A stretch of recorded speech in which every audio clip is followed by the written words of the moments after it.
Hunting for nothing, but we don't mind. Just a pack of fools with some time to unwind. We got Cliff bars for dinner and dirt on our boots. Laughing through the silence where the air won't shoot. Hunting for nothing, but the boys are alright. Oh, what's up, dude? Oh, Are you here for the annual buck hunt? welcome to Buck Frenzy 2025. It's gonna be sex, dude. You see this shit? This is where a buck gored me, dude, in hand-to-hand, Holy one-on-one buck combat last year, dude. Wow, that's bucking crazy. It was bucking crazy, dude. All right, so we are somewhere in interior BC pursuing whitetail deer and mule deer. We're in a spot that we've been 3 times back to back to back, 3 years back to back to back. And Jethro and I think that we have these animals pegged. Fuck, I shouldn't have said that. Guys, we're not getting a deer. Dude, I'm not even going up anymore. I'm not even going up. Now that you said that, Yeah. you can hike up the mountain. It's over. Guys, we're not getting a deer. It's a big hike. We're going to take the hard way in, not the easy way in, because the hard way in is the way that's going to set us best up for success. We're all taking pretty small packs in. I'm going to bring in some camera gear and just my rifle, so a little bit of food, some coffee to keep warm once I get up there, and that's it. It's like 200 meters of elevation gain, but it's spread over the course of like probably, what, a kilometer? Half a kilometer? 3/4 of a kilometer? Yeah, 3/4. Takes us about an hour and a half to hike in if we're doing it at a hunting pace to the regular spot, but we're going a little bit deeper, so it'll probably take us 2 to 2.5. So right now we're at 1:30. I bet you will be up there and in our spot by 3:30. Last light around 6:30, so that puts us in a good spot.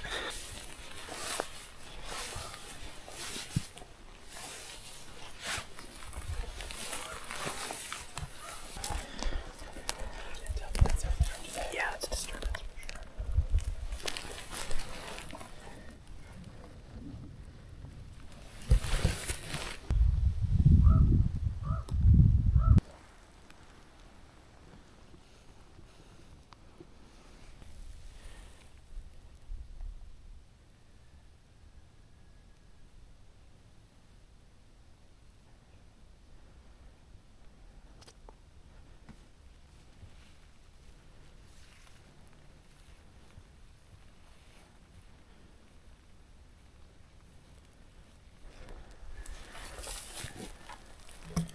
Actually not that old.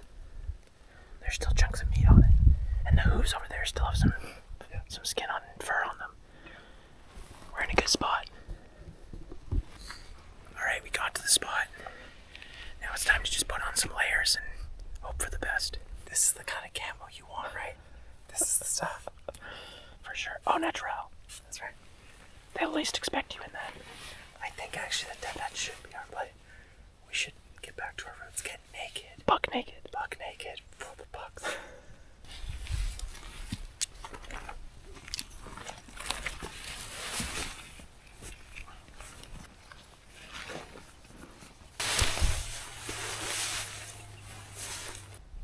So, on our way into this spot, there's another hunter that we meet.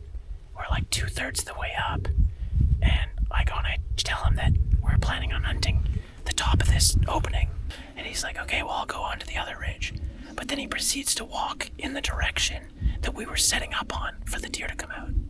So we're not exactly thrilled about that, but we still have 3 hours before last light, or 2.5 now. So hopefully that's enough time to let the area cool down and for some of these animals to not be spooked by this guy. We'll see how it turns out. Predator mode engaged. The ridge was steep and our legs were weak. We swore we heard something, but it's just a creak. No sleep last night, just a sound of snoring. The wilderness is lovely, but the hunt is boring. Up the mountain high, down the valley low. No tracks, no signs, just a long way to go. Hunting for nothing but we don't mind.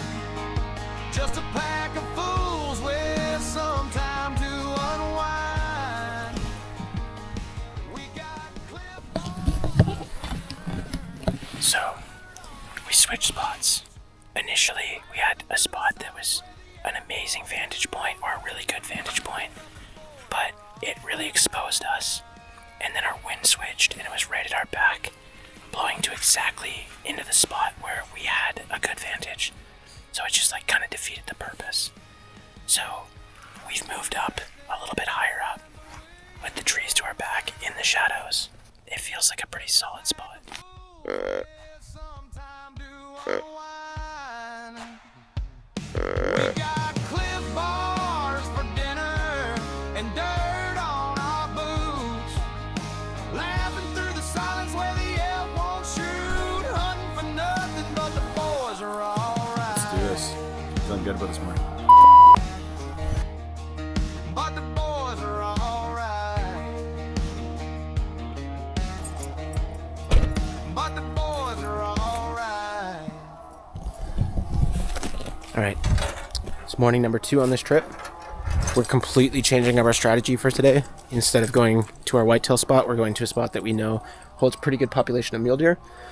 It's 4-point or better in this spot, so we're really hoping to find a massive old deer, which is going to lower our chances, but at least we saw like 10, 15 deer on our way in, so that's a good sign. At the very least, it's just fun to be able to see animals. Yesterday we went the entire day without seeing anything, which was kind of a bust. So, yeah, here we are. New game plan, newfound optimism. You getting a buck today? Get a buck every day, dude. Every single day. You getting a buck today? You want today?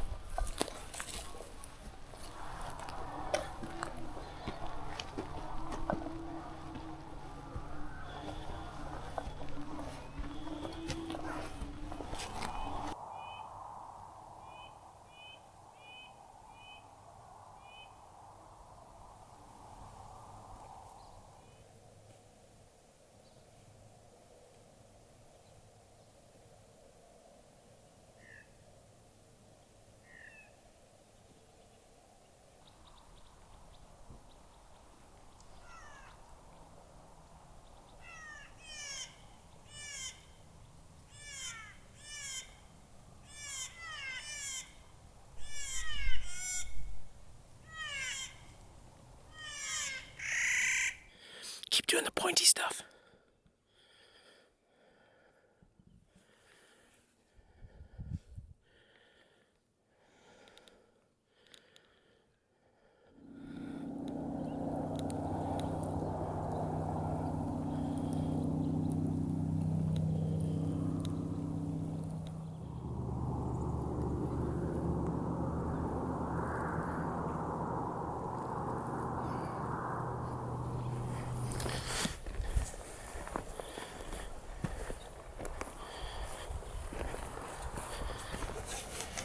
So dang warm now that the sun's hitting this hillside, so it's time to take off a layer.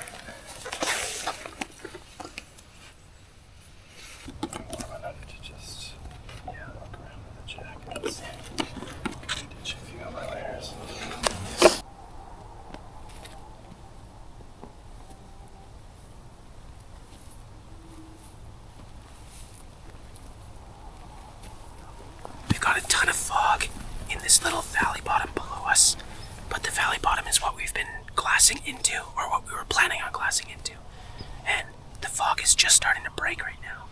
So we're hoping that these deer still feel like they have the security of the fog, and we're able to catch them in that transition.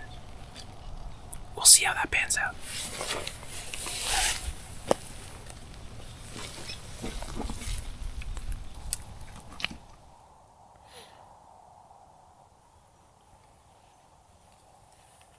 We're here on the hillside, and we just spotted our first 3 deer.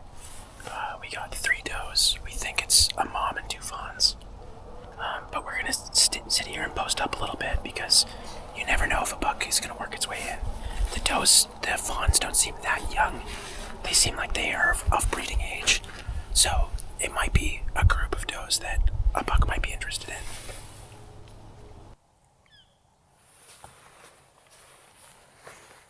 We'll also be able to get a good gauge on if they are getting our scent and whatnot, because I feel like our wind is a little bit at our back. The one on the right is the biggest for sure. And then the one that just appeared left into the trees is pretty small. Yeah. Yep, they just smelled us. Oh, maybe not. One of them just put its ears up and looked right in our direction. The other one was doing that earlier too. Was it?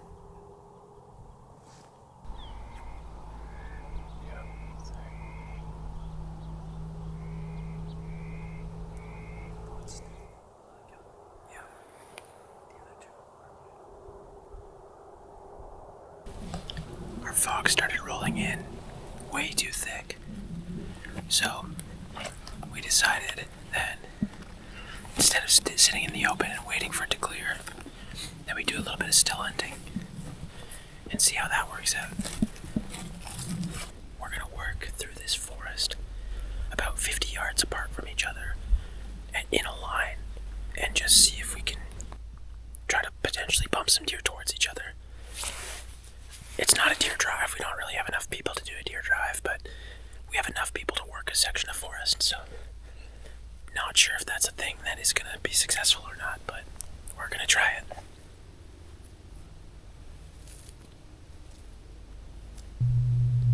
Alright, folks. We just bumped 3 deer. Jethro is going in the long way to loop around them. And I'm posting up in an opening. And I can hear them coming.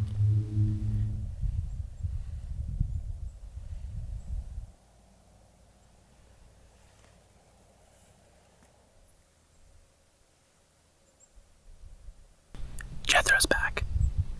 I thought that was Jethro making noise in front of me, potentially. And then, like, moments later, he comes up over the corner, right back this way. And I'm like, oh, that wasn't you. So, we've got some sort of animal somewhere between 150 to 250 yards directly towards the sun this way. Which is not great from an optic standpoint because you get a lot of glare in the glass. So, on our way in, we bumped 3 deer. And I go to lift up my scope, and it's fully zoomed in, which was problem number 1. But problem number 2 was we were backlit by the sun, and I was aiming up. So all I could see was like bright light and refraction. It wasn't good. If I had been zoomed out, it might have been a better situation, but I probably should have had those deer, one of them. But I just wasn't quick enough, and I wasn't practiced enough.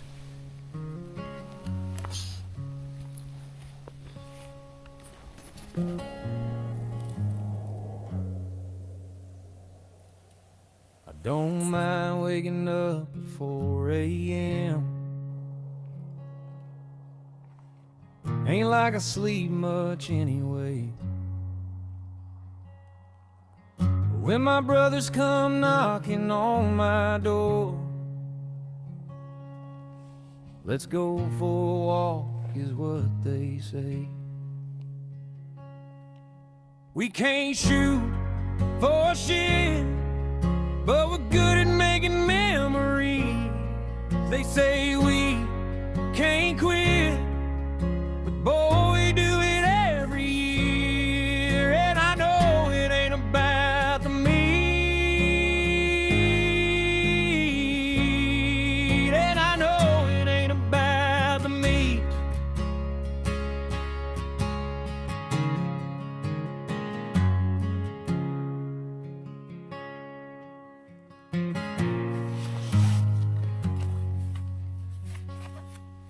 We climb mountains, walk for miles, camel pack, Cliff Bar in hand. We come back with dirty boots and a suntan. We don't need no help, it's not like it would change a thing.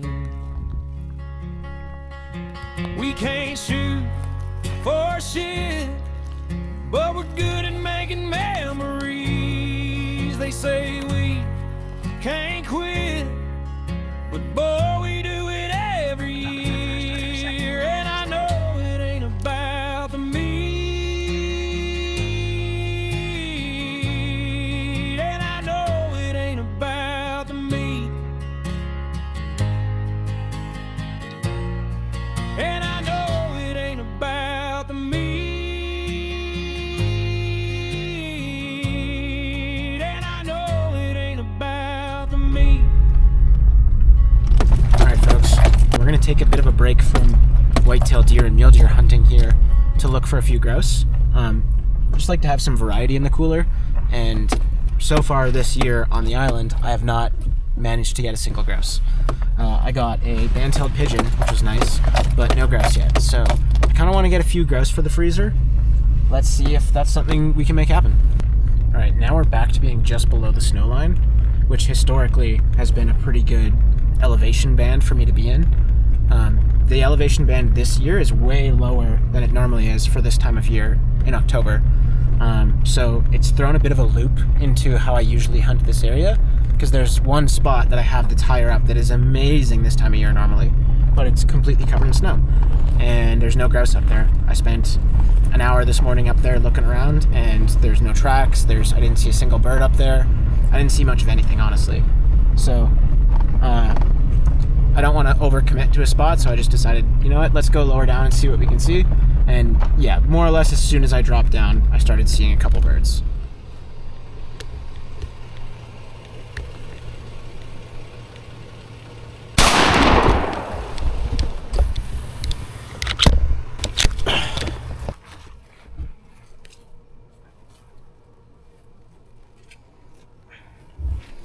All right.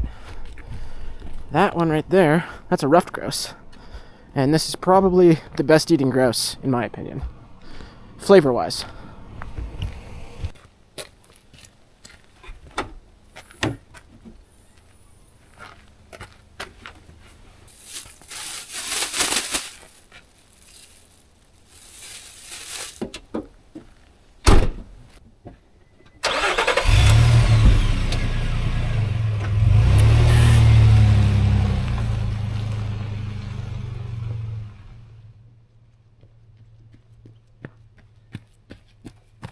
Just kidding, I wouldn't leave you guys behind.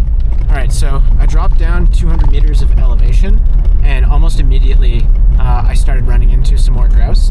So I'm going to drop down just a little bit more, because I think that the sweet spot is still just a little bit lower, and then hopefully find a good road that I can walk on, or even just continue driving, because I'm getting the sense that these birds have been pressured a little bit. So as soon as I get out of the car, they're pretty skittish. Not only that, but I haven't seen a single flock yet. I've seen 4 singles on their own, 2 on the way in, and 2 now that I'm kind of dropped back down lower in elevation. And so I'm thinking that these grouse have been hunted quite a bit. They've got a little bit of pressure, and that pressure is just forcing them away from each other. So I'm not running into flocks anymore, which is unfortunate, because this spot used to be known for just like huge flocks of birds. You run into like 6 or 7 at a time, and it was just a friggin' heyday. But that's okay, because we're still getting grouse, so that's all that really matters, and that we're out here having a good time. So game plan, drop a little bit lower, see how that works out.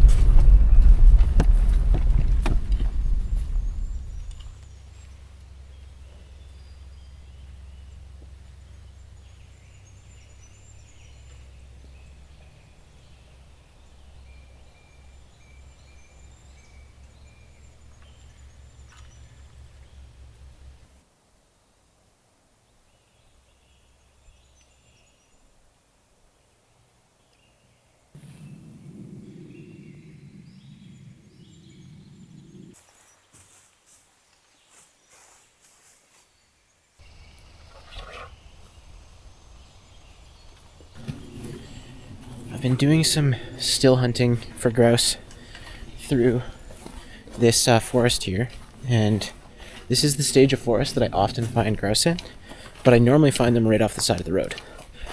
I thought I'd go in and see what it's like to try to pursue them a little bit deeper, and I have not stirred up anything yet.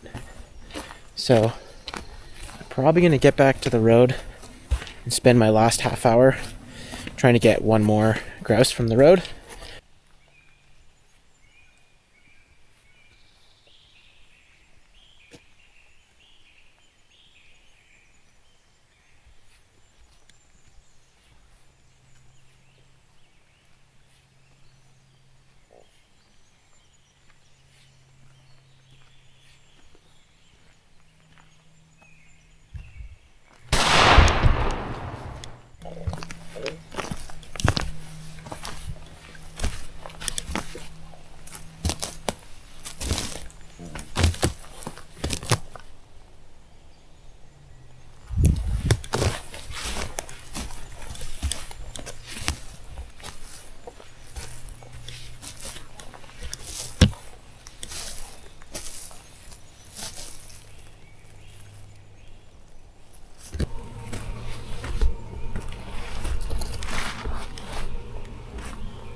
What a beauty.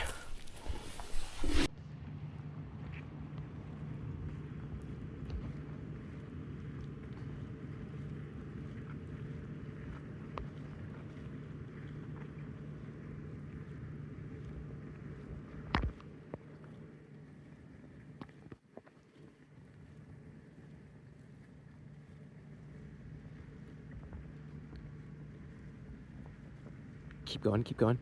Just wait. Just nice and slow, nice and slow. Okay, now aim. 2 inches above the head.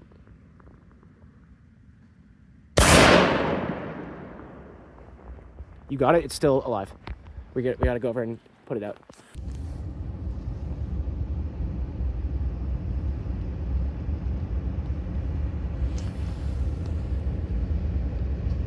Wait for it to pop its head up.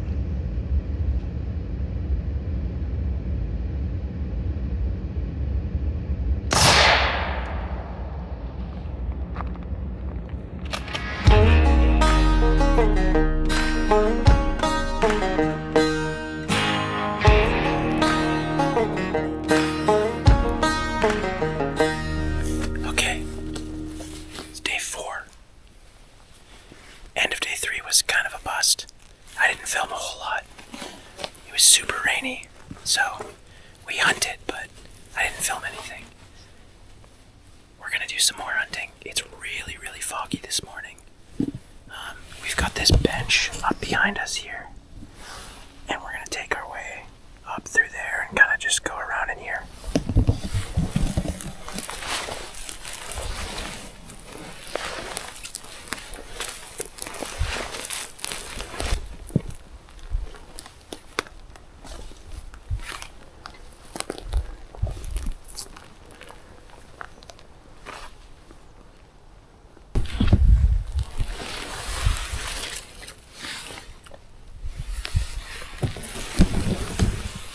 Scat is still wet.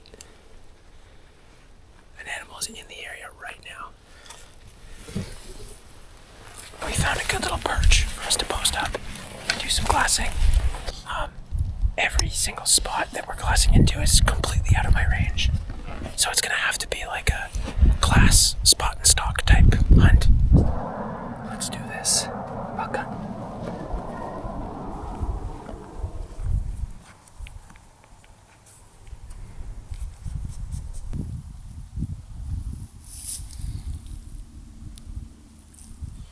Alrighty, Des and I have been glassing for half hour-ish here, and Des saw 2 deer down at the very bottom of this drainage that we're looking down into. We don't want to hike down it because our truck is parked on the other side of this massive ridge. And if we hike down and get a deer or don't get a deer, we either have to come back up over this massive ridge, which is going to take all day, or go around, which also is going to take all day, and we're not going to be able to get an evening hunt in. So our game plan is to hike back down to the truck, bring the truck over to the other side where we sell the deer. We're pretty sure they're going to bed in there, and then at night they'll probably move from that bedding spot into their feeding spot, which is also in that general area. So if we can get ourselves situated there before last light, we might be in a good spot. That's the game plan. Time to hike down. We'll catch you later this evening. But when the weather starts changing, we get to rearranging all the plans we had this year. This is our time, and we know it. Once a year we get to show it. Yes, bucks mean nothing, bros are for